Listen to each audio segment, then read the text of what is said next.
Solusi sehat. Keluarga Anda.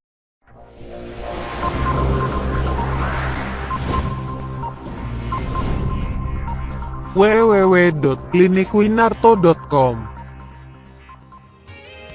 Ahli mengobati asma atau sesak nafas sembuh permanen tanpa kumat-kumatan.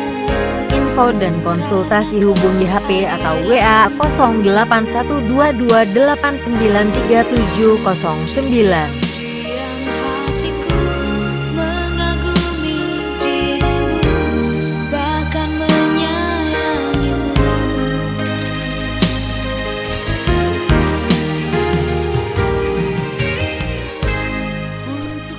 Asthma comes from the Greek word for panting, which makes sense because it causes chronic inflammation of the airways, making them narrow and more difficult to breathe through.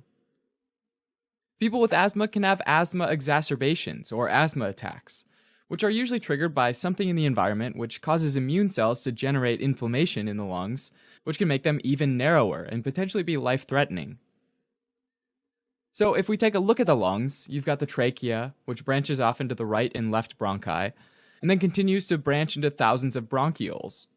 In the bronchioles, you've got the lumen, the mucosa, which includes the inner lining of epithelial cells, as well as the lamina propria, and the submucosa, which is where the smooth muscle lives.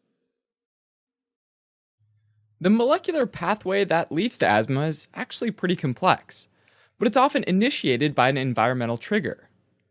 In asthma, there's often an excessive reaction from type 2 helper cells, or Th2 cells, against specific allergens.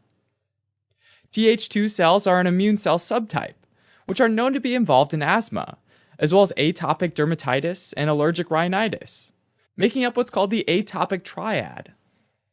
What can happen with asthma is allergens from environmental triggers, like cigarette smoke, are picked up by dendritic cells, which present them to Th2 cells, which produce cytokines like interleukin 4 and interleukin 5. Leading to a number of the features of asthma. For example, interleukin 4 leads to the production of IgE antibodies, which coat mast cells and stimulates them to release granules containing things like histamines, leukotrienes, and prostaglandins. Interleukin 5, on the other hand, activates eosinophils, which promote an immune response by releasing more cytokines and leukotrienes. In this case, since IgE antibodies are being produced, this is an example of a type 1 hypersensitivity reaction. This leads to two series of events. Early on, minutes after exposure to the allergen, smooth muscle around the bronchioles start to spasm, and there's increased mucus secretion. This narrows the airways, making it difficult to breathe, and this is why asthma is considered to be a type of obstructive pulmonary disease. Denyut jantung di dada berdebar.